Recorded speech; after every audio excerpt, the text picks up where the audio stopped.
नमस्कार। आज की क्लास में आपका बहुत बहुत स्वागत है। बेटा, आज का जो हमारा टॉपिक है हर क्लास के लिए, चाहे वो यूपी पुलिस है, टीजीटी, पीजीटी या सिलेबस के आधार पर जहां भी सामान्य हिंदी है, उन सभी के लिए ये वेरी इंपॉर्टेंट है। पर्यायवाची शब्द देखो, एक तो पर्यायवाची क्या है कि एक पर्यायवाची हमने देखा और उसके सारे हमने पढ़ लिए, है ना। लेकिन एक पर्यायवाची क्या है, तो उसमें कुछ आ जाते हैं विकल्प। अब जो विकल्प है ना, विकल्पों पे हमें एक जैसे लगते रहते हैं सभी, लेकिन एक ऐसा भी तो आता है जो उसमें जोड़ा नहीं खाता, जो उससे बिल्कुल अलग आता है, तो उसका हमें ध्यान रखना चाहिए। और उसका ध्यान कब रखा जाएगा? जब हमें उनके अर्थ का, उसके मीनिंग का पता होगा। तो बेटा वेरी इंपॉर्टेंट है पर्यायवाची शब्द। कहने में साधारण लगते हैं, आसान से हैं, पर्यायवाची तो हो जाएंगे। इसीलिए पहले पर्यायवाची, भिन्नार्थक शब्द, विलोम शब्द, समानार्थक शब्द, बेटा ये सभी के सभी वेरी इंपॉर्टेंट होते हैं। पहले इनको करते चलते हैं, फिर आगे कोर्स के आधार पर आगे बढ़ते जाएंगे। अब देखो पर्यायवाची शब्द होते क्या हैं, इसकी परिभाषा देखो। समान अर्थ रखने वाले जो पर्यायवाची, जो समान अर्थ रखते हैं, वे होते हैं पर्यायवाची। क्या?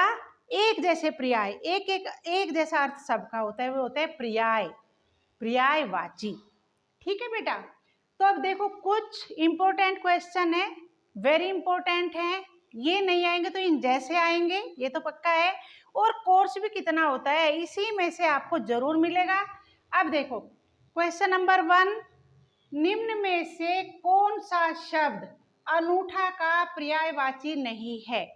अब देखो बेटा, अद्भुत, विचित्र, अनोखा और लक्षण। अब देखो हमें पता है कि अनूठा का अद्भुत, भाई ये तो बिल्कुल अनूठी चीज है, ये तो बिल्कुल आश्चर्यजनक है। अब विचित्र बिल्कुल अलग रही है, अद्भुत है तो बिल्कुल। इसके बाद अनोखा, ये भी अनूठा है, ये भी कोई नई बात है, अनूठा है बिल्कुल। लेकिन बेटा लक्षण, लक्षण होते आसार, तो आसार तो बिल्कुल ही अलग हो गया ना। तो आसार है इनमें, अनूठा का पर्यायवाची नहीं है, वो है आसार। तो बेटा आसार नहीं है। ठीक है। अब चलो आगे। अब क्वेश्चन नंबर 2, क्वेश्चन नंबर 2, चिरंतन का पर्यायवाची शब्द है। अब देखो चिरंतन क्या होता है?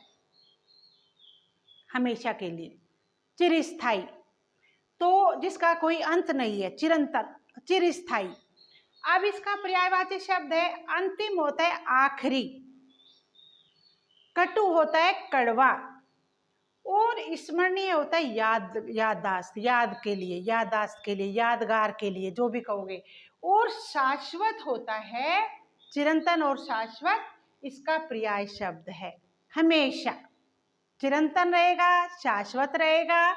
और बेटा आखिरी गलत, कटु कड़वा, और स्मरणीय यादगार के लिए, याददाश्त के लिए। तो बेटा चिरंतन का होगा शाश्वत। ठीक है, सेम पर्याय है। इसी तरह से क्वेश्चन नंबर 3, सभा यानी मीटिंग, सभा का पर्यायवाची शब्द कौन सा नहीं है? अब देखो सभा जो है परिषद, बिल्कुल सही है, पर्याय है। बैठक को आप जानते हो, बैठक हुई, मीटिंग हुई, वो भी बिल्कुल पर्याय है।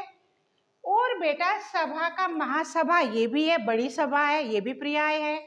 लेकिन बेटा सम्मिलित होना, इकट्ठा होना, एकत्रित होना, तो बिल्कुल ही अलग बन जाएगा ना। लोग इकट्ठे तो हुए, कहीं रैली है, कहीं कोई संगठन कुछ बन रहा है, लोगों को एकत्रित होना है, कोई भाषण देना है, लेकिन सभा तो नहीं हुई ना, है ना। तो ये होता है सम्मिलित, ये बिल्कुल अलग है। देखने में तो लग रहा है, देखो ऐसे मिस्टेक होती है, जैसे हमें लगा सब लोग सम्मिलित हुए, सभा हुई, लेकिन नहीं, ये मिस्टेक हो जाएगी। इसमें क्या है कि हमें सम्मिलित जो है, सबका इकट्ठा होना है, तो इसीलिए इसका मीनिंग अलग बन जाए, ये सही नहीं है। क्या है? परिषद भी ठीक है, बैठक भी सही है, महासभा भी ठीक है, तीनों एक ही पर्याय है, लेकिन सम्मिलित नहीं है। सम्मिलित होना है एकत्रित होना। इसके बाद क्वेश्चन नंबर 4, समुद्र का पर्यायवाची शब्द है। अब देखो बेटा, अब हमें कहाँ कैसे पता चलेगा इसका पर्यायवाची शब्द है? तो उदक जो होता है, उदक होता है पानी, ठीक है, उदक नहीं है। तुंग, तुंग तो सभी को पता, कुछ नहीं हुआ ऐसा वर्ड मीनिंग है, तो ये भी नहीं है। विश्वम्भर, महान आत्मा, है ना, महान आत्मा वाला महान क्या कहोगे, जिसकी महान आत्मा है।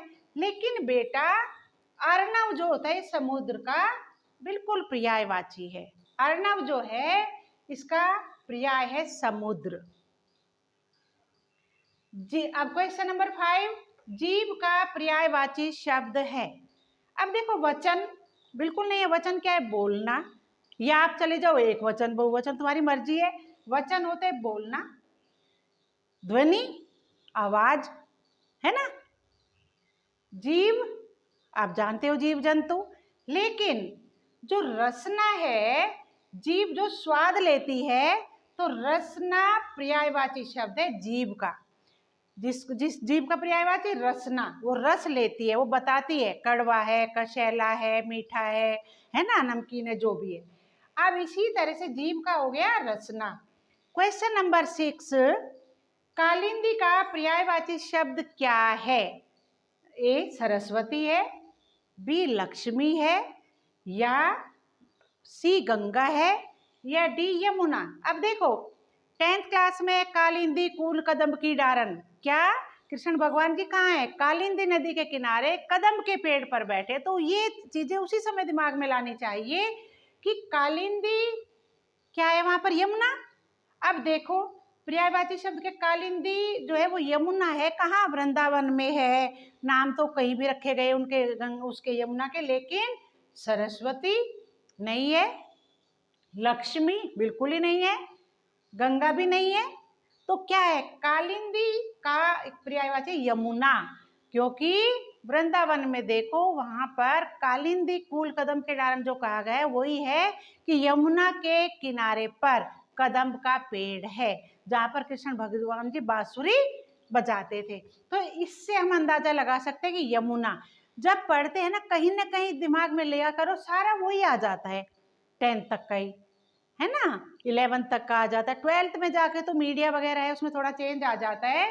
तो बेटा ये जो हमने आज किया है वेरी इंपॉर्टेंट, मेरे विचार से आपको समझ आई होगी वीडियो।